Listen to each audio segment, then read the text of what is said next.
Today's subject is the maternal changes in pregnancy. It is an obstetric subject. Why it is so important? The first question, why the maternal changes in pregnancy is important? Because we must know the changes in the pregnancy so that which is the physiological changes and which is the pathological changes during pregnancy, we can differentiate.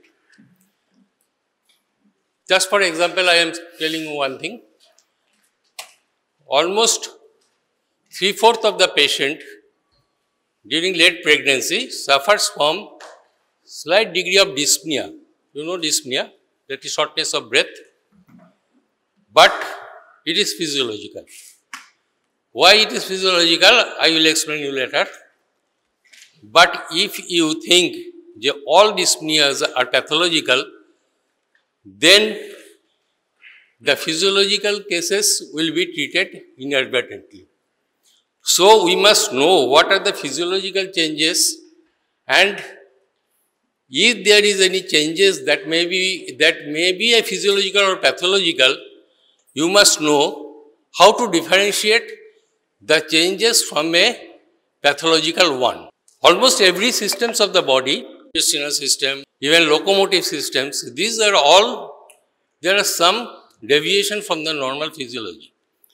But these are all physiological changes. There are profound anatomical, physiological, biochemical and endocrinological changes during pregnancy in almost all the systems of the body. This is due to various hormones and genetic factors of the following uses. Why these changes occurs? To fulfill the need of the fetus. In a obstetrics case, only in obstetrics, we are dealing with two persons. One is mother and second is her child in her womb. These two are usually not the patients.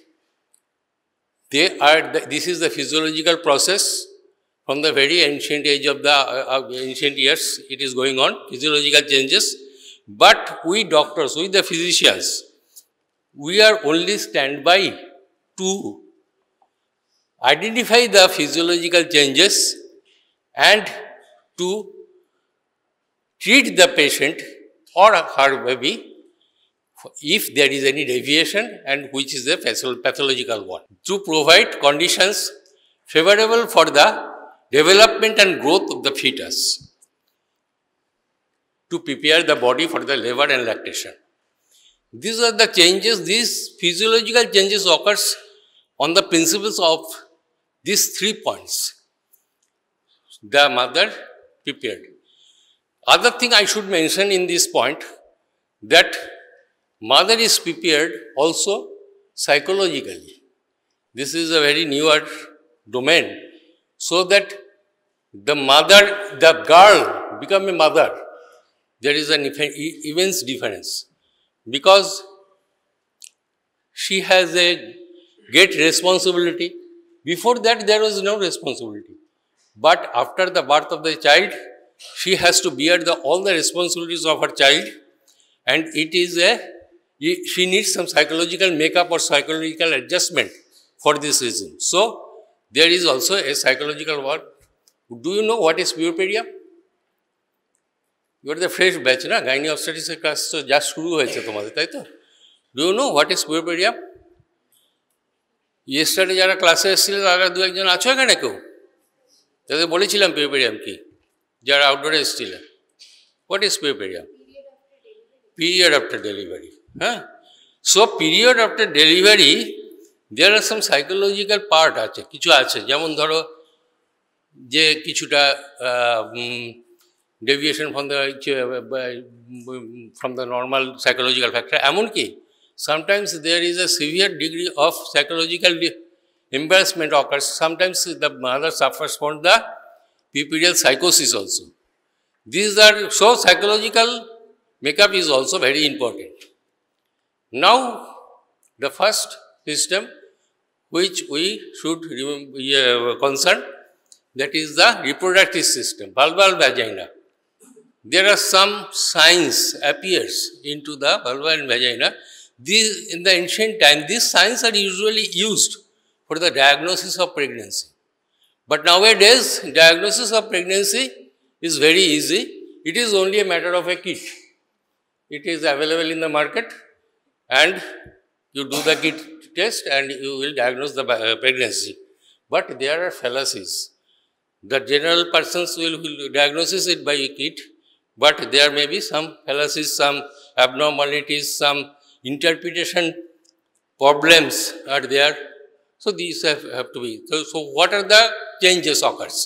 Increased vascularity, varicosities, hyperemia and edema of the vulva and vagina. These all occurs. Second is the bluish or violet discoloration of the vaginal wall. It is called the Jacqueminier's or Chadwick signs. These signs are sometimes given in the short, that is the multiple choice question. You must remember there are 10 questions usually allotted for your multiple choice. These signs are sometimes asked in the examination. Hypertrophy of papillae of the vaginal mucosa, that is hobnail appearance. Hobnail appearance, what is hobnail? ওই শুজের উপরে nail দিয়ে পরে যারা খেলোয়াড় টেলোয়াড় পরে আগে যারা পড়তো, যারা ঘোড়ায় চড়তো, সে হবনেল সেটাকে বলে, that is the elevation of square shaped or round shaped elevations occurs. It is the hypertrophy of the papilla. Vaginal secretion will be excessive thick, white due to increased exfoliative cells, bacteria and cervical secretions. This vaginal discharge is also very important. Some of the patients in the outdoor, it is the clinical part, comes and they complain of vaginal discharge. This discharge is progesterone effect, this hormone effect. This occurs normally, physiologically in pregnancy. How to differentiate these two? Whether it is a physiological or pathological, you will be taught later. But one thing is that this discharge is usually never associated clinically with any type of itching. But if it is an infection, whether it is due to by candida or it is maybe due to the trichomonal infection, it is usually there are some itching, burning and other distressing symptoms will appear. But only vaginal discharge, it is very common and it is slight in excess and it needs no treatment. Only assurance is the treatment. pH, you know, it is becomes acidic, that is 3.5 to 5.7 এর নিচে হলে acidic হবে, তোমরা আমার থেকে ভালো জানো, due to increase in the number of lactobacillus acidophilus. As a result of the estrogen level with the increased lactic acid production will be increased by the lactobacillus and this lactic acid will cause the acidic pH. This acidic pH has some advantages. This acidic pH prevents bacterial invasion during the pregnancy because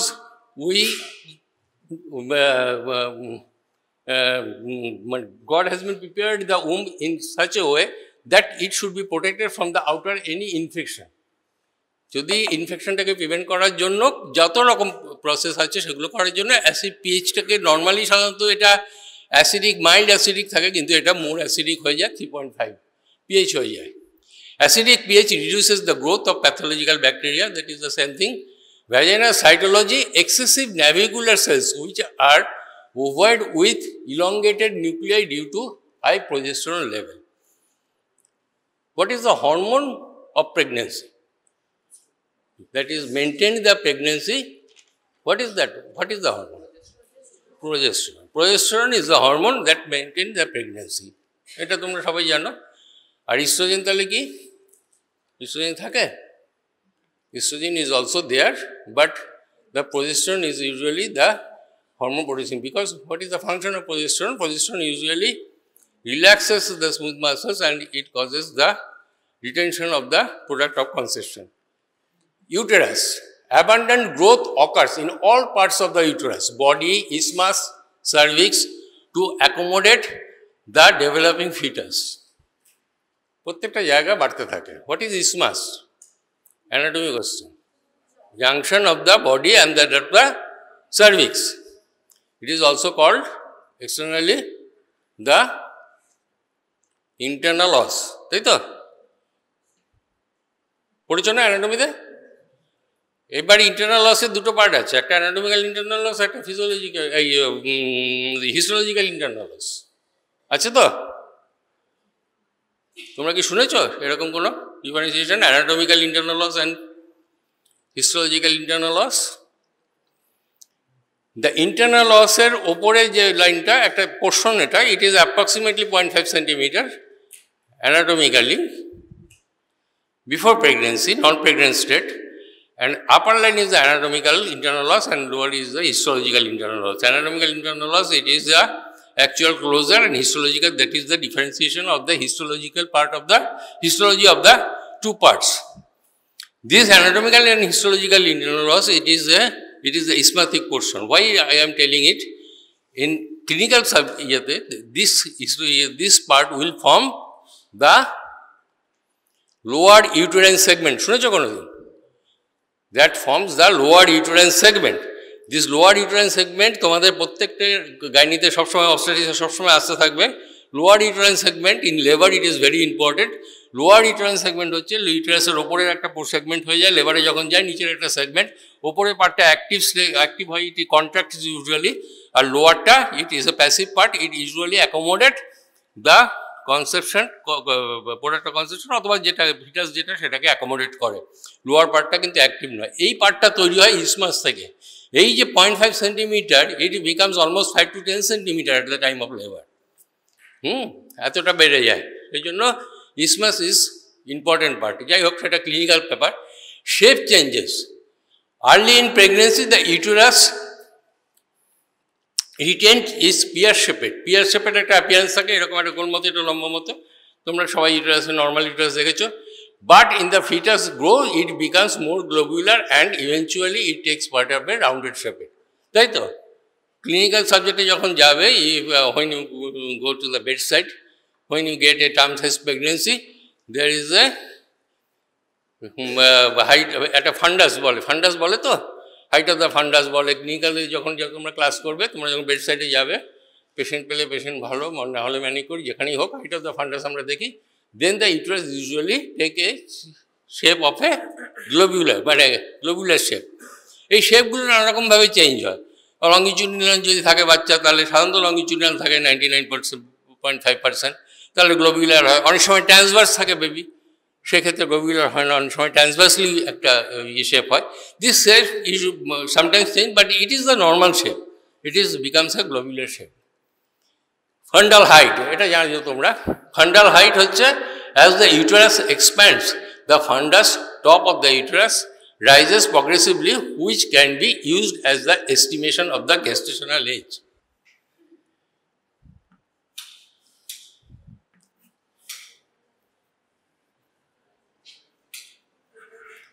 দেখা যাচ্ছে? পেছনে যারা দেখতে পাচ্ছ, হাত তোলো একটু, বুঝতে পারছি না, দেখতে পাচ্ছ?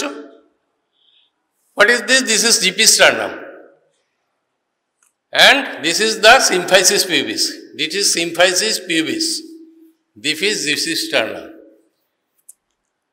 Right? And this is the umbilicus. ওই ছবিটা ভালো দেখা যাচ্ছে না বলে বলছি। এইবার হাইট অফ দ্য ইউটেরাস বাড়ছে। এইটা ইম্পর্টেন্ট এই কারণে, এইটা সারা জীবন কাজে লাগবে। গাইনিতে থাকলেও কাজে লাগবে, গাইনিতে না থাকলেও কাজে লাগবে। কত উইক্সের গেস্টেশন তার আছে। সাধারণত up to 12 weeks it remains into the as a pelvic structure. You cannot palpate it by the abdominal examination. Up to 12 weeks you cannot palpate the uterus by abdominal examination. At about 12 weeks it remains into the level of the symphysis pubis. And at the gestational age of 24 weeks, at 12 weeks, it remains at the level of the umbilicus.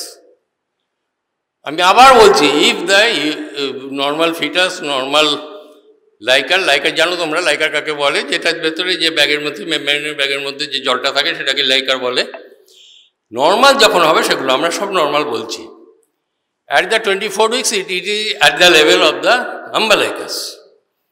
তাহলে এইখানে আমি হাইটটা এই অবধি যদি হয় তাহলে আমি 24 উইকস বলবো। এই পোর্শনটাকে আমরা তিনটে ভাগে ভাগ করেছি, ভালো করে শুনে রাখো। সারা জীবন লাগবে, এটা ওয়ার্ডে লাগবে এবং পরীক্ষায় লাগবে, ফাইনাল পরীক্ষা যখন দেবে, এমনকি এমডি যদি কেউ করো সেখানেও লাগবে। এটাকে আমরা তিন ভাগে ভাগ করেছি। This are the basic thing to calculate the gestational age. এই তিন ভাগে ভাগ করাটাকে কি করছি, 4 সপ্তাহ 4 সপ্তাহ করে করেছি। এটা 12 থেকে এটা 16, it is 16 weeks, it is 20 weeks, it is 24 weeks. Clear? সবার কাছে ক্লিয়ার কি ক্লিয়ার নয় বলো, কারোর কাছে বুঝতে অসুবিধা হলে হাত তোলো। এইবার এখান থেকে যখন এখানে যাচ্ছে এই জিফি স্ট্যান্ডার্ড অবধি, it is the year of the 36 weeks. তার মানে ইউটেরাসে যখন এই সাইজের হবে এটা একটা 36 উইকসের প্রেগনেন্সি। এইটাকে আবার তিন ভাগে ভাগ করা গেছে, এইখানে এই তিনটে ভাগে ভাগ করা হয়। তাহলে 24-এর পরে 4 সপ্তাহ 28, 28-এর পরে 4 সপ্তাহ 32, আর তারপরে হচ্ছে 36 সপ্তাহ। A gestational age estimation by the abdominal palpation is the basic examination in the obstetrics. Is the basic examination in the obstetrics. এটা ভুলে গেলে চলবে না, এটা ভুলে গেলে না পারলে পরে ফেল করে যেতে পারো। তাহলে 36 উইকস। প্রেগনেন্সি কত উইকসের হয়? 40 উইকস। তাহলে বাকি 4 সপ্তাহ কোথায় যাবে? হ্যাঁ, 32 উইকসে চলে আসবে। Very good. তাহলে বাকি 4 সপ্তাহ যখন এখানে চলে আসবে তখন এটা 40 উইকসেও চলে আসবে। This is at the level that is the either 32 weeks or 40 weeks. Why there is reduction of the size? Because pregnancy is advancing, right? That is the engagement of the fetal head. এঙ্গেজমেন্টের একটা definition আছে, সেগুলো আমার scope নয়, যাই হোক বলা হবে ওই ক্লিনিক্সে। এঙ্গেজমেন্ট হচ্ছে foetal head maximum transverse diameter when passes through the inlet of the pelvis. পেলভিসের একটা ইনলেট আছে, ইনলেটের ভেতর দিয়ে পাস করে যায়, that is called the engagement. এই এঙ্গেজমেন্ট যখন হয়ে যায় তার জন্য সেটা ইয়ে করে। আরেক কোনো কারণ আছে? আর কোনো কারণ আছে? আরেকটা কারণ হচ্ছে the volume of the liker is slightly reduced, because the highest volume of the liquor is usually at the 34 to 36 weeks. It is almost 1 liter. It gradually reduced after that, and at term it becomes 800 to 600 এবং post-date যখন হতে থাকে আরও liker volume কমতে থাকে। So if there is reduced liquor, there is a chance of reduction of the height. যত pregnancy 36 উইকসের পরে progress করবে তত লাইকার ভলিউম কমতে থাকে। এবং এটাও একটা কারণ যে আমরা ডেটেড বা পোস্ট ডেটেড প্রেগনেন্সিতে আমরা লাইকার ভলিউম কমে গেলে পেশেন্টের ফিটালসে ডিস্ট্রেস হতে পারে, এই ভয়টা পেতে পারে। তাহলে এটা মনে থাকবে, সবার মনে থাকবে। এই calculation is very important. In non pregnant woman the uterus, এটাই এখানে বলেছি, uterus weight approximately 70 gram, 60 to 70 gram হয়, and it almost solid except for a cavity of 10 millilitre or less. During pregnancy, the uterus is transformed into a thin-walled muscular organ of sufficient capacity to accommodate the fetus, placenta and amniotic fluid weighing about 1100 গ্রাম। এই যে ইউটেরাসটা, মানে এগুলো বাদ দিয়ে যে ইউটেরাসের ওজন প্রায় 1100, মানে 1 কেজি ধরো, যেটা কিনা 60 থেকে 70 গ্রামে ছিল সেটা 1 কেজির মতো হয়। আফটার ডেলিভারি প্রিপেরিয়াম পিরিয়ডে, পিরিয়ড কমপ্লিট হওয়ার পর ওটা আবার রিভার্ট ব্যাক করে, though not up to the pre pregnancy state. একবার প্রেগনেন্সি হলে সাধারণত একটু বেশি ওয়েটেরই থাকে। এটা কেন হয়? Changes of the uterine muscle, hypertrophy and hyperplasia. You know the difference between hypertrophy and hyperplasia. Hypertrophy হচ্ছে সাইজে বাড়ে, হাইপারপ্লেশিয়া নাম্বারে বাড়ে, তাই তো? দুটো জিনিসই হতে পারে এবং দুটোই থেকে যায়। হাইপারপ্লেশিয়া যে নাম্বারটা থেকে যায়, আলটিমেটলি প্রিপেরিয়ামের সময় there will be slight reduction of the size and reduction of the number, also very few reduction of the number. Arrangement of the outer longitudinal, তিনটে আছে, outer longitudinal আছে, intermediate হচ্ছে তোমার মিডল, আর স্পাইরাল লেয়ার, সিস contrast and thin. এই যে জিনিসটা, এটা কিন্তু খুব ইম্পর্টেন্ট। তিনটে লেয়ারে এটা একদম মাথায় রাখবে। ইনার লেয়ারটা সার্কুলার কোনো জায়গায় আছে, ইন্টারনাল লসের জায়গায় আছে, অস্টিয়াম যেখানে ওপেন করছে সেখানে আসছে, এগুলো একটা স্ফিংক্টারের মতো কাজ করে। আউটার লেয়ারটা হুডের মতো আছে, কিন্তু দ্য ইন্টারমিডিয়েট বা ইন বিটুইন লেয়ারটা ইজ ভেরি ইম্পর্টেন্ট।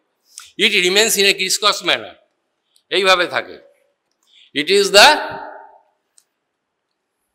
কি বলে এটাকে, লাইভ লিগেচার। বুঝতে পেরেছি? আমরা তো বাঁধি তো, দড়ি সুতোগুলো বাঁধি তো, ভেসেল তো বাঁধি অপারেশনের সময়।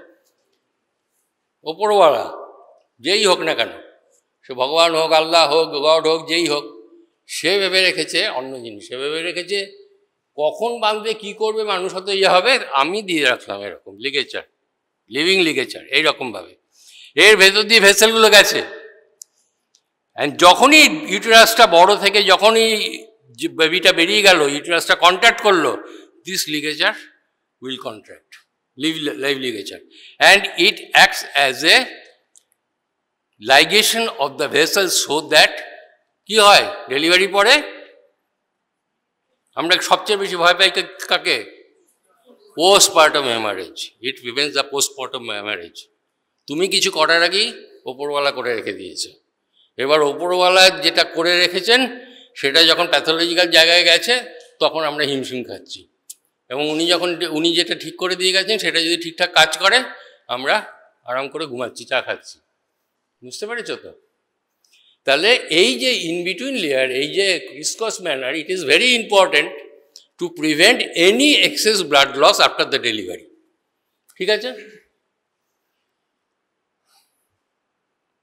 ইন্টারনাল সার্কুলেট হয়ে গেছে। Increase vascularities supplied by the both the uterine. আচ্ছা, ইউটেরাসের সাপ্লাই কি? Uterine artery, ovarian artery. Uterine artery কার ব্রাঞ্চ? পড়ে যাবে, কিন্তু আমি খুব জিজ্ঞেস করি ইন্টারনাল এরিয়াকে কোন ডিভিশনে? দুটো ডিভিশন আছে না, অ্যান্টিরিয়র একটা পস্টেরিয়র। কোনটা? অ্যানাটমি তোমার থেকে আমার থেকে তোমাদের ভালো জানা উচিত। পস্টেরিয়র? তাহলে অ্যান্টিরিয়র হবে। পস্টেরিয়র যখন কোশ্চেন হচ্ছে তখন অ্যান্টিরিয়র হবে। দুটোই তো আছে, তাই তো? তাহলে কোনটা হবে সেটা বলতে হবে। অ্যান্টিরিয়র ডিভিশনে, ঠিক আছে। আর ওভারিয়ান আর্টারি কার ব্রাঞ্চ? বলো, ওভারিয়ান আর্টারি কার ব্রাঞ্চ? বসো বসো বসো, অ্যানাটমি পড়ে এসছো, বলা উচিত। তুমি পাশের জন ওইদিকে তাকিয়ে থাকো না, তুমি ওভারিয়ান আর্টারি অ্যাবডোমিনাল আর্টারি থেকে বেরোচ্ছে তো ডাইরেক্ট। ঠিক বলছি? কি গো, তোমরা তো অ্যানাটমি পাস করে এসছো, সব পাস হয়ে আছে না অ্যানাটমি? তাহলে ওভারিয়ান আর্টারি কার ব্রাঞ্চ? ওভারিয়ান ভেন কোথায় ড্রেন করছে? ওভারিয়ান ভেন কেউ বলতে পারবে না? অ্যানাটমি কেউ ক্লাস অ্যাসিস্ট্যান্ট ছিলে বা প্রসেক্টর ছিলে? হাত তোলো। আছো এখানে নাকি ভয় কেউ হাত তুলবে না? হ্যাঁ বলো বলো। কি ওভারিয়ান ভেন, টেস্টিকুলার ভেন কোথায় ড্রেন করে?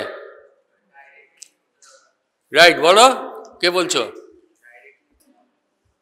রাইট আর লেফট, এই জন্য জিজ্ঞেস করছি আমি, খুব এগুলো ইয়ে করি। রাইট আর লেফটের একটু ভেনের ডিফারেন্স আছে। রাইটটা ডাইরেক্ট ইনফিরিয়র ভেনে খাওয়া, লেফটটা রেনাল আর্টারি, রেনাল ভেনে, তাই তো? কি মনে পড়ছে একটু?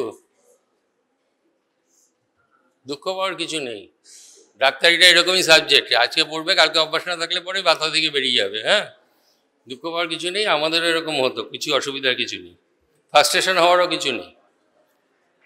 একটু বেশি পড়তে হবে, এই যা ডাক্তারিটা একটু বেশি পড়তে হয়। ঠিক আছে, ছাড়ো। Ispathic canal is incorporated in the uterine cavity and forms the lower segment of the uterus. এটা অলরেডি আমি বলেছি। সার্ভিক্স, সার্ভিক্স কি? Marked softening of the cervix. এটার একটা সাইন আছে গুড ওয়েল, এটা পিপি করে বোঝা যায়, সফট হয়। একটা নন প্রেগনেন্ট ইউটারাসের সার্ভিক্স ধরে আর প্রেগনেন্ট ইউটারাসের সার্ভিক্স ধরে আমরা বলে দিতে পারবো যে it is a pregnancy, there is something softening হবে সার্ভিক্সে, এটাকে গুড ওয়েল সাইন বলে। Length of the cervix remains 2.5 centimeter. It is very important, 2.5 centimeter maintenance. If it becomes shortened, there is a chance of loss of pregnancy, যদি সার্ভিক্সের এটা, কারণ সার্ভিক্সটা ধরে রেখেছে, বাচ্চাটাকে ধরে রেখেছে সার্ভিক্সটা। Cervical mucus is rich in immunoglobulin and cytokines, এইগুলো হচ্ছে প্রিভেনশন অফ ইনফেকশন। একটা প্রথমে বলেছি পিএইচ, 2 নম্বর বলেছি increase vascularity of the vulva, cervical secretion, cytokines থাকে, these all acts as an prevention of infection, any ascending infection from the vagina up to the baby. Fallopian tube সম্বন্ধে বিশেষ কিছু বলার নেই। ওভারিজের সম্বন্ধে একটা বলার আছে, enlarge due to vascularity and oedema. Corpus luteum হয়। What is corpus luteum? After ovulation যেটা হয় সেটা কর্পাস লুটিয়াম, যদি প্রেগনেন্সি হয় সেটাকে বলা হয় কর্পাস লুটিয়াম ও প্রেগনেন্সি। এর কাজ কি? কি বের করে, কি সিক্রেট করে? হ্যাঁ, প্রোজেস্টেরন সিক্রেশন। কিন্তু অরিজিনালি তারপরে কে প্রোজেস্টেরন সিক্রেট করে? প্ল্যাসেন্টা। প্ল্যাসেন্টা যতক্ষণ না প্রোজেস্টেরন সিক্রেট করছে এটাকে বলা হয় হ্যান্ড ওভার, মানে রিলে রেসের মতো। আমি ওকে বাটন দিলাম, ও বাটন নিয়ে দৌড়ালো। এই যে ইয়েটা দিচ্ছে, এই বাটনটা যতক্ষণ না দিতে পারছে, দৌড়াচ্ছে, ততক্ষণ পর্যন্ত corpus luteum of pregnancy progesterone secret করে যাচ্ছে। এটা অনেক সময় ওই 8 থেকে শুরু হয়, চেঞ্জ ওভারটা 12-14তে গিয়ে চেঞ্জ ওভারটা শেষ হয়, তখন কিন্তু কর্পাস লুটিয়ামটা শুকিয়ে আসে, সেটা অ্যাট্রেটিক হয়ে যায় আলটিমেটলি, তাই তো? অ্যাট্রেটিক কর্পাস লুটিয়াম হয়ে যায়, তখন প্ল্যাসেন্টা তার ফাংশনটা নিয়ে নেয়, সেই প্ল্যাসেন্টা তখন পজিশন। এই যে কর্পাস লুটিয়াম থেকে পজিশন বেরোচ্ছে, এইটা কিন্তু বেরোচ্ছে প্ল্যাসেন্টার দিকে একটা হরমোন বেরোয়, সেটাকে HCG বলা হয়, human chorionic gonadotropin. This hormone is usually used as the diagnostic hormone for the pregnancy, তাই তো? HCG আমরা টেস্ট করি। Changes in the cardiovascular system, next system বলেছি, 3টে system more important. Cardiovascular system, pregnancy is a hyperdynamic circulatory state as evidenced by increase in cardiac output, stroke volume, pulse pressure and decreased in peripheral vascular resistance. These are the criteria. সব কিছু বেড়ে যায় কিন্তু decrease peripheral vascular resistance হয়, তার ফলে একটা hyperdynamic circulatory state সৃষ্টি হয়। এইটা কিন্তু generalise physiological changes of the pregnancy. Anatomical changes কি হয়? Heart is displaced to the left and upwards and is rotated slightly along its long axis due to progressive elevation of the diaphragm and increased in venous filling. কিরকম হয়?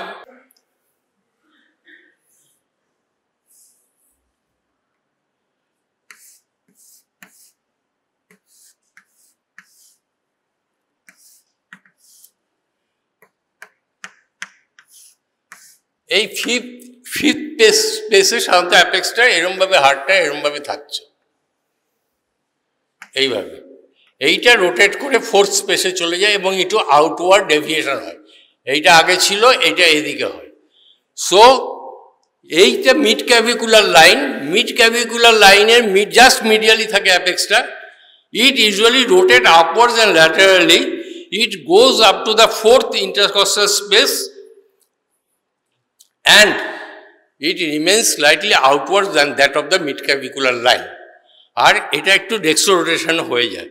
These are the normal features of the cardiovascular system. এটা কিন্তু কোনো cardiological ডিজিজের জন্য হচ্ছে না, এটা হয় usually due to the elevation of the diaphragm. বুঝতে পেরেছো তো? এইটাই এখানে দেখাচ্ছে। এটা একটু বেশি ছোট ছোট করে লেখা রয়েছে। এইটা যে সমস্ত অর্গানগুলোকে দেখানো হয়েছে, যে গ্যাস্ট্রোইন্টেস্টিনাল যে সিস্টেম এবং লিভার, এগুলো একটা জেনারেলাইজ কিডনি, এগুলো পরে তোমাদের যেগুলো সিস্টেম ওয়াইজ বলবো তখন সব আলাদা আলাদা করে বলবো। এটা ইন শর্টে লেখা আছে একটু। ক্লিনিক্যালি কি হয়? একটা কথা বলেছিলাম, dyspnoea in the case of 30, এটাকে বলা হয় ডিসনিয়া ইন প্রেগনেন্সি বলে একটা কথা আছে। এই ডিসনিয়াটাকে তোমাকে ডিফারেন্সিয়েট করতে হবে, whether it is due to physiological cause or due to some cardiological or respiratory cause. Dyspnoea অনেক পেশেন্টই বলবে, শেষের দিকে এসে বলবে ডাক্তারবাবু বড্ড হাফ ধরে যাচ্ছে, আজকাল শুতে গেলে মনে হচ্ছে যে পারছি না। টার্মস হ্যাজ একটা প্রেগনেন্সি নিয়ে সে এসছে তোমার কাছে। টার্ম বলতে বোঝো নিশ্চয়ই, what is term pregnancy? 37 completed weeks, ঠিক। 37 কমপ্লিটেড উইকসের পরে আমরা সাধারণত টার্ম বলি। টার্মের অনেকগুলো ভাগ আছে, পরে তোমাদের বলা হবে। সেই টার্ম প্রেগনেন্সি হলে তার একটা ডিসমিক আর হয়। এইটা কিন্তু ফিজিওলজিক্যালি নর্মাল নাকি এইটা তোমার কাজ, এটা as a physician or as a gynaecologist differentiate করে। ট্যাকিকার্ডিয়া, পালস রেট বাড়ে, palpitation, feelings of the beat, heartbeat, তাই তো? এটা হচ্ছে প্যালপিটেশন, যে ফিল করতে পারছি। আমাদের তো হার্টবিট করে যাচ্ছে, আমি তো ফিল করতে পারছি না। যখন ফিল করতে পারবো আমি যখন ফিল করতে পারবো তখনই প্যালপিটেশন, আমার বুক ধরফর করছে বাংলা ভাষায়। এক্সট্রা সিস্টল, মাঝে মাঝে বুকের ভেতরে, এমনি এক্সট্রা সিস্টল তো পাওয়াই যায়, আর বুকের মধ্যে মাঝে মাঝে মনে হচ্ছে ভক করে লাফিয়ে উঠলো হার্টটা, তাই তো? এটা extra systole. The apex beat is deviated, এটা আগে যেটা বলেছি ফোর্থ ইয়েতে। হার্ট সাউন্ডে কী হয়, এগুলো খুবই বেশি ইম্পর্টেন্ট নয়। ফার্স্ট হার্ট সাউন্ডটা অনেক সময় লাউড হয় এবং স্প্লিট হয়ে যায়। মাইট্রাল ভালভ আর ট্রাইকাসপিড ভালভটা আলাদা আলাদা এখানে তোমাদের বোধহয় মেডিসিন অতভাবে শুরু হয়নি, তাই তো? ফার্স্ট হার্ট সাউন্ড আছে, সেকেন্ড হার্ট সাউন্ড আছে। ফার্স্ট হার্ট সাউন্ডটা সাধারণত মাইট্রাল আর ট্রাইকাসপিড ভালভে হয়। এটা একসঙ্গেই হয় প্রায় বলতে গেলে, অনেক সময় স্প্লিট হয়ে যায়, দুটো একটা আগে একটা পরে যদি হয় তাহলে ফার্স্ট হার্ট সাউন্ডটা স্প্লিটিং হয়। Second heart sound, third heart sound, এগুলো বেশি এখন বলে লাভ নেই, তোমাদের প্রবলেম হবে।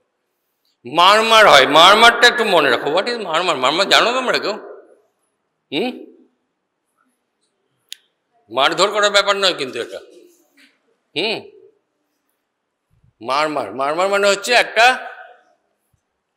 অ্যাডভেন্টেশিয়াস সাউন্ডস, রোরিং অফ দ্য, আমাদের বলতো, আমাদের স্যার বলতেন, একজন ফিজিশিয়ান খুব ভালো ছিলেন তখনকার দিনে, আওয়াজ করে, মুখে আওয়াজ করে মারমারগুলো বলতে পারতেন। আমরা পারি না সেগুলো, আলাদা কথা ফিজিশিয়ানরা হয়তো পারবেন।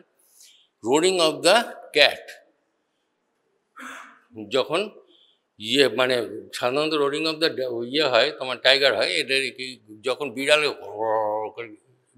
করে না একটা, ওরম একটা সাউন্ড একটা হয়।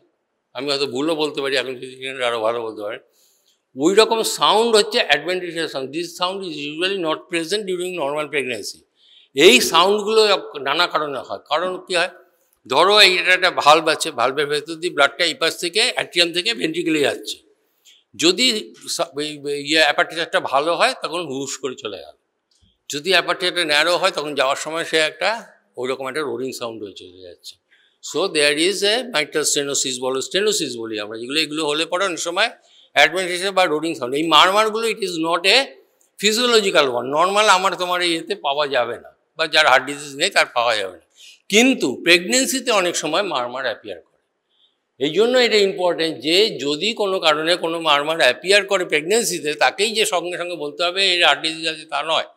তাহলে ফিজিওলজিক্যাল মারমার কি হতে পারে? Murmur that is physiological murmur are mostly mid systolic, less than grade 3, and that is usually disappears after delivery. একটা সিস্টোলিক মারমার হয়, ডায়াস্টোলিক মারমার হয়। সিস্টোলটা কি? During contraction of the ventricle, আর ডায়াস্টোলটা হচ্ছে during dilatation of the ventricle, তাই তো?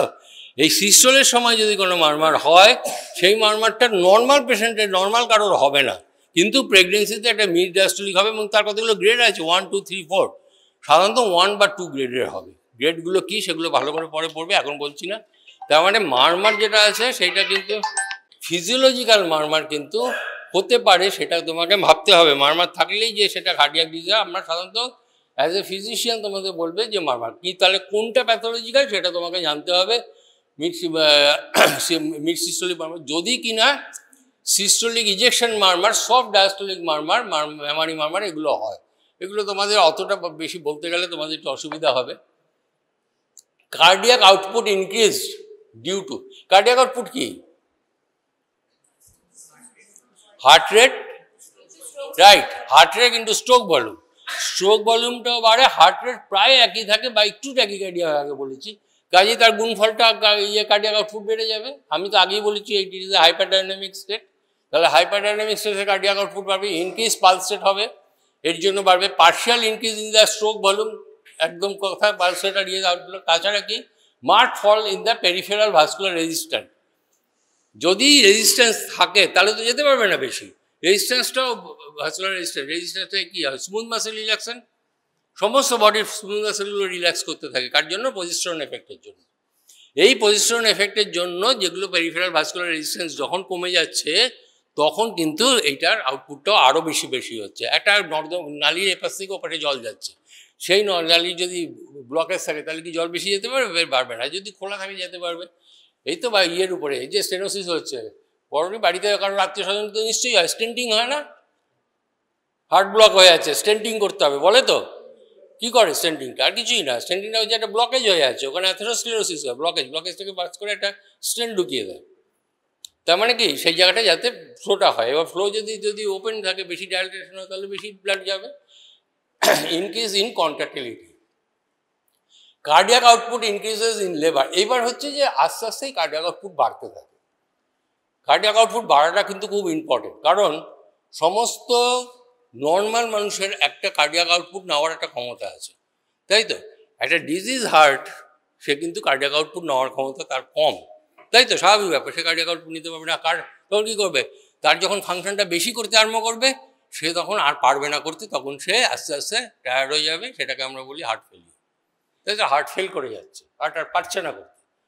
তুমি যতটা দৌড়াতে পারবে, আজকে আমি তো বুড়ো হয়ে গেছি, তুমি তো 10 মিনিট পরে 10 মিনিট দৌড়ে গিয়ে বলবে কি স্যার কী করছেন, আমি তো হাঁপাচ্ছি।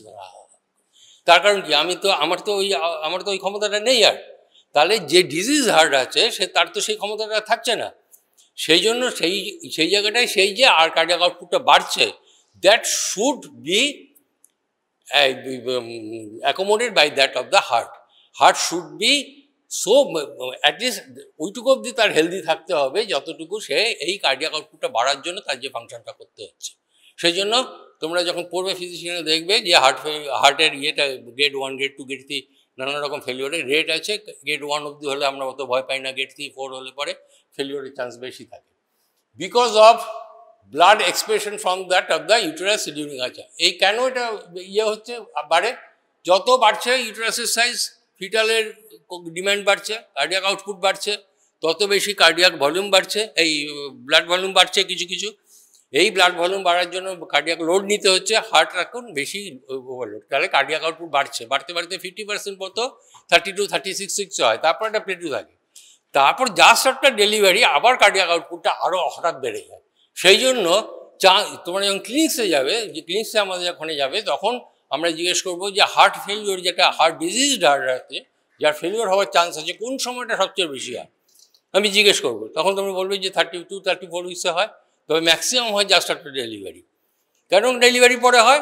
ইউটেরাসটা কন্ট্রাক্ট করে গেছে, ইউটেরাস কন্ট্রাক্ট করে গেলে ইউটেরাসের মধ্যে প্রায় 500 থেকে 1 লিটার মতো ব্লাড আছে, সেইটা কন্ট্রাক্ট করে সেটা ইউটেরাইন যে ব্লাডটা, সেটা কিন্তু সিস্টেমিক ব্লাডে গিয়ে ঢুকে যাচ্ছে, তাহলে সেটা হার্টে চলে যাচ্ছে, তাহলে তার কার্ডিয়াক লোডটা বেড়ে যাচ্ছে, তাহলে সেই জন্য সেই সময়টা হার্ট ফেলিওর হওয়ার চান্স থাকে। যদি কোনো কারণে পেশেন্টটা বেশ সুন্দর ব্যথা দিচ্ছিল, হঠাৎ করে করার পরে আমরা লেবার রুমে যাচ্ছি, আমি আরজিকর থেকে এসেছি, ধরো লেবার রুমে শুয়ে আছি, পিজিটি এসে বললো যে স্যার এ তো পেশেন্টটা এখন ভালোই আছে, রিসেসে অক্সিজেন দিয়ে আছে। আমি রাখ, সামনাসামনি রাখ, অক্সিজেন রাখ, প্রপার পজিশন করে রাখ, ডিজিটালাইজেশনের দরকার হলে করবি, মরফিনের ব্যবস্থা কর, মরফিন এখন পাওয়া যায় না, পেথিডিনের ব্যবস্থা কর, ল্যাসিক্সের ব্যবস্থা কর, যেগুলো আমরা হার্ট ফেলিওর। স্যার কী হবে? বলি জাস্ট ডেলিভারিটা হবে, তখন দেখবি পেশেন্ট ক্লোজ করে গেছে। তার কারণ এরকম আমরা অনেক পেশেন্ট পেয়েছি। তখন যদি তোমার কাছে সমস্ত কিছু রেডি না থাকে, if you are not ready with that of the drugs and equipments, তুমি কিন্তু পেশেন্টকে হারাবে। এইগুলো তোমাকে ডেভেলপ করতে হবে, যে এই পেশেন্টটা, এই অ্যান্টিসিপেশনগুলোতে হচ্ছে আমাদের অবস্ট্রাটিক্সের একটা প্রথম কথা আছে, 70 to 80 বা তারও বেশি পার্সেন্টের কারোর কোনো মেডিকেল হেল্প দরকার হয়, বাকিদের দরকার হয় মেডিকেল হেল্প। কিন্তু আগে কতগুলো ছিল high risk pregnancy, low risk pregnancy, এইসব ভাগগুলো এখন উঠে গেছে। কারণ একটা পেশেন্টে দেখা গেছে লো রিস্ক ভেবে তার একটা হয়ে গেল, তার কোনো রকম ক্যাটাস্ট্রফি হয়ে গেল।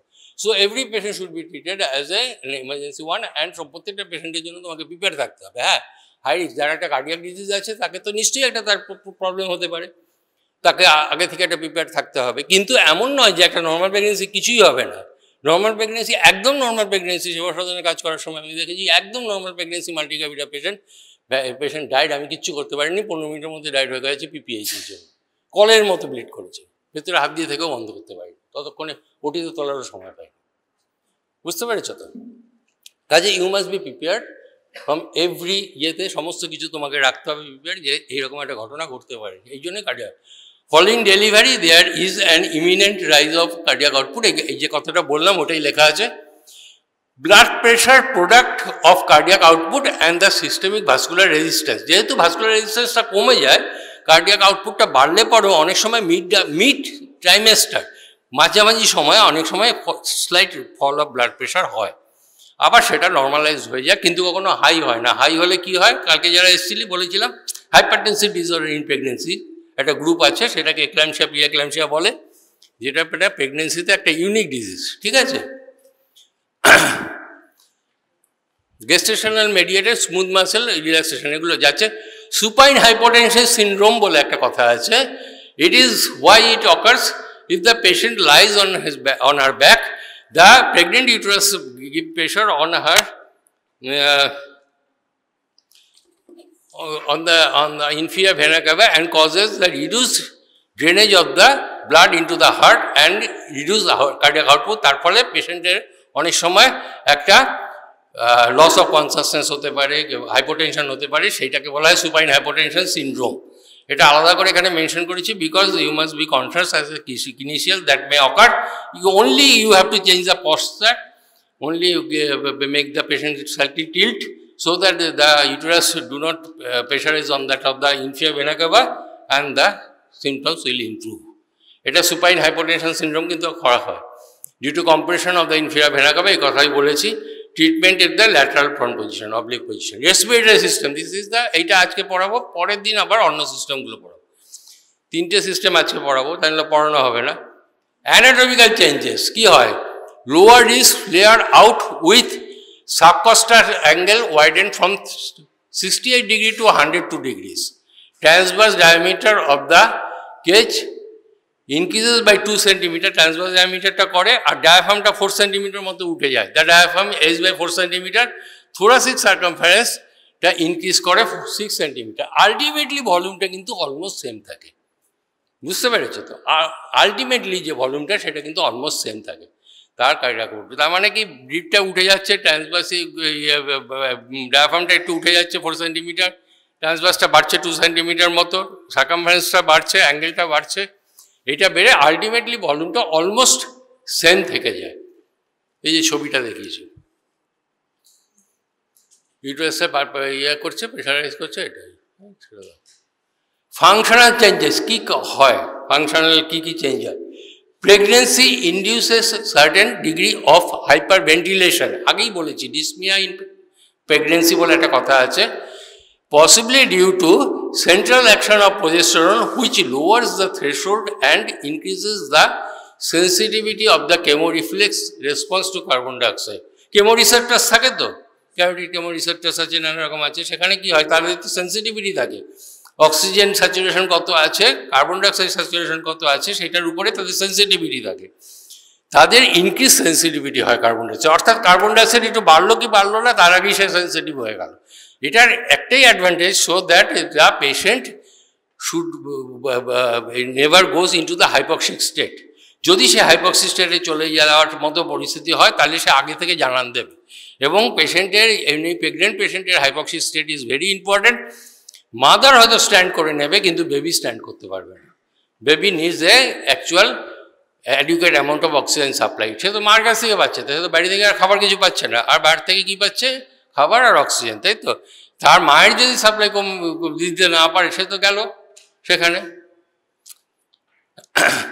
Up to 3/4 of the women feel breathlessness in sometimes during pregnancy, possibly because of the increased awareness of the physiological hyperventilation. This is called the dyspnea of pregnancy. এই কথাটা অনেকবার আগে বলেছি। এই জিনিসটা একটা কমপ্লিকেটেড চার্টের মতো আছে, এটা অনেক বইতে পাবে তোমরা। আলটিমেটলি কি হয়, এটা বাড়ে, এইবার টাইডাল ভলিউমটা একটু কম বাড়ে, এবং যেটা এক্সপিরিয়েন্ট মানে রিজার্ভ ভলিউমগুলো আস্তে একটু কমে যায়, আর টাইডাল ভলিউমটা একটু বাড়ে, আর ইন্সপিরেটরি ভলিউমটা একটু বাড়ে। আলটিমেটলি যে টোটাল লাং ভলিউমটা ঠিকই থাকে, যেটা আগে বলেছি। এইটা হচ্ছে এইটার জিস্ট। এই টেবিলটা পড়তে গেলে তোমরা বোর হবে, যদি কারোর ইন্টারেস্ট থাকে পড়তে পারো। আমি তোমাদের বলছি যে টাইডাল ভলিউমটা একটু বাড়ে, যেহেতু ডায়াফ্রামটা ওঠে, এক্সপিরিয়েন্ট রিজার্ভ ভলিউম, তারপরে ফিজিওলজি পড়েছো তো, এক্সপিরিয়েন্ট রিজার্ভ ভলিউম বা যেটা তোমার রেসিডুয়াল ভলিউম, এই যে ভলিউমগুলো এইগুলো একটু কমতে থাকে, কারণ যেহেতু ডায়াফ্রাম উঠে থাকে। আর আলটিমেটলি লাং ভলিউমটা কিন্তু ঠিক থাকে, তাহলে তার রেসপিরেটর। কিন্তু এইটা ওঠে প্রেশারাইজ করে বলে তার একটা ডিসনিক এফেক্ট হয়। এইটা এই চার্টে রয়েছে, এটা খুব বোরিং, লাস্ট যেটা রয়েছে অ্যাসিড বেস ব্যালেন্স, এই ব্যালেন্সটা কিন্তু ইম্পর্টেন্ট। অ্যাসিড বেস ব্যালেন্সটা একটুখানি ছোট্ট করে জেনে রাখা ভালো। এটা ইয়ে করে আমি খুব শর্টে বলেছি তোমাদের, এইটুকু বললেই হবে। যদি কেউ বেশি পড়তে চাও, অনেক বইতে অনেক কিছু লেখা আছে, পড়তে পারো। Hyperventilation can causes change in the acid base balance. কি চেঞ্জ করে না, fall of arterial PCO2 and rise of arterial PO2, মানে অক্সিজেন স্যাচুরেশনটা বাড়ছে, PCO2টা কমছে। কারণ আমি বলেছি কেমো রিফ্লেক্সটা সেন্সিটিভ হয়ে যায় বেশি হওয়ার জন্য কি হয়, facilitates the transfer of oxygen from the mother to the foetus and carbon dioxide from the foetus to the mother. এটা বুঝতে কোনো অসুবিধা হওয়ার কথা না। অক্সিজেনটা বাড়ছে, কার্বন ডাইঅক্সাইডটা কমছে, তাহলে ট্রান্সফারটা বেটার হবে। এই ট্রান্সফারটা হতে গেলে, এই যে অক্সিজেনটা ট্রান্সফার হচ্ছে, কার্বন ডাইঅক্সাইডটা আসছে, এইটার জন্য কি লাগে, এটা কিসের দিয়ে ট্রান্সফার? হিমোগ্লোবিন থেকে, হিমোগ্লোবিনে থাকে। তাহলে হিমোগ্লোবিনের একটা অক্সিজেন অ্যাফিনিটি থাকে, তাই তো? অক্সিজেন অ্যাফিনিটির একটা ইয়ে থাকে, সে একটা পার্শিয়াল অক্সিজেন যে প্রেশার হয় তার উপরে তার অ্যাফিনিটিটা চেঞ্জ হতে থাকে। সেই চেঞ্জটা অনেক সময় কি হয়, সেটাকে একটা সিগময়েড কার্ভের মতো হয়। তোমরা পড়েছো বোধহয় ফিজিওলজিতে, সিগময়েড কার্ভের মতো হয়, যেখানে একটা কিনা অক্সিজেন স্যাচুরেশন হয় আর এদিকে হিমোগ্লোবিনের কনসেন্ট্রেশন হয়। এই সিগময়েড কার্ভটা যত বাঁদিকে যাবে তত সে কিন্তু অক্সিজেন স্যাচুরেশনটাকে হিমোগ্লোবিন ছাড়বে না, ধরে রাখবে, সে ছাড়তে যাবে না। আর ছাড়তে না পারলে পরে কী হবে, বাচ্চা পাবে না। এইটা কিন্তু অ্যাসিডিক পিএইচ হলে সেটা শিফট টু দ্য লেফট হয়ে যায়। এই শিফট টু দ্য লেফটটাকে কম্পেনসেট করে 2,3-ডাইফসফোগ্লিসারাইড যেটা আছে, সেটা আবার পিএইচ কমলে পরে সেটা বাড়ে, সেটা ওটাকে শিফট করে ডান দিকে। সো দ্য নেট এফেক্ট, এটাকে বোর এফেক্ট বলে। সো এটা একটুখানি বোর এফেক্টটা বোর করছে হয়তো তোমাদের, কিন্তু এইটা আলটিমেটলি যেটা বোঝাতে চাইছি সেটা হচ্ছে যে অক্সিজেন স্যাচুরেশনের, যে হিমোগ্লোবিন স্যাচুরেটেড অবস্থায় থাকে, তার অক্সিজেন ট্রান্সফারের পিএইচ কমলে পরেও তার কিন্তু অক্সিজেন চেঞ্জের কোনো অসুবিধা হয় না। এইটাই এখানে বলা আছে। Fall of plasma bicarbonate and mild increase in the blood pH shift the oxygen dissociation curve to the left. ওটা বাঁ দিকে সরে আসলো, তাহলে কী হলো, অক্সিজেন অ্যাফিনিটিটা হিমোগ্লোবিনে বেড়ে গেল, তাহলে তো বাচ্চা পাবে না। তাহলে এটাকে রাইটে শিফট করতে হবে। সেটা কি করে the increase in affinity of the maternal haemoglobin for oxygen, the Bohr effect, thereby increasing the oxygen releasing capacity to the maternal blood. এটা ডিক্রিজিং, মানে ডিক্রিজ করছে, এটাকে বোর এফেক্ট বলছে। আলটিমেটলি যেটা হচ্ছে 3-ফসফোগ্লিসারাইডটা বাড়ছে, বাড়ার জন্য ওটা আবার ডান দিকে শিফট করছে। এটা ফিজিওলজিতে আরও ভালো তোমরা পড়তে পারবে। প্রেগনেন্সিতে এই চেঞ্জটা অলমোস্ট আনচেঞ্জ থাকে, এবং বরং কিছুটা অক্সিজেন অ্যাফিনিটিটা হিমোগ্লোবিনের কম থাকে, তার ফলে অক্সিজেন ডিসোসিয়েশন, কোথা থেকে ডিসোসিয়েশন হয়, প্ল্যাসেন্টাল ডিসোসিয়েশন হয়। তো প্ল্যাসেন্টাল ইয়ের সঙ্গে যেগুলো তোমার আম্বালিকাল আর্টারি যেটা ভাগ হয়ে আসে, আর এখান থেকে ইউটেরাইন আর্টারি যেটা থাকে, সেটা থেকে ডিসোসিয়েশন হয়। সেখানে যদি বেশি করে অক্সিজেন হিমোগ্লোবিন ধরে রাখে, তার অ্যাফিনিটি যদি বাড়ে, তাহলে সে বাড়বে না। এই পিএইচটা সেই জন্য একটুখানি ইম্পর্টেন্ট।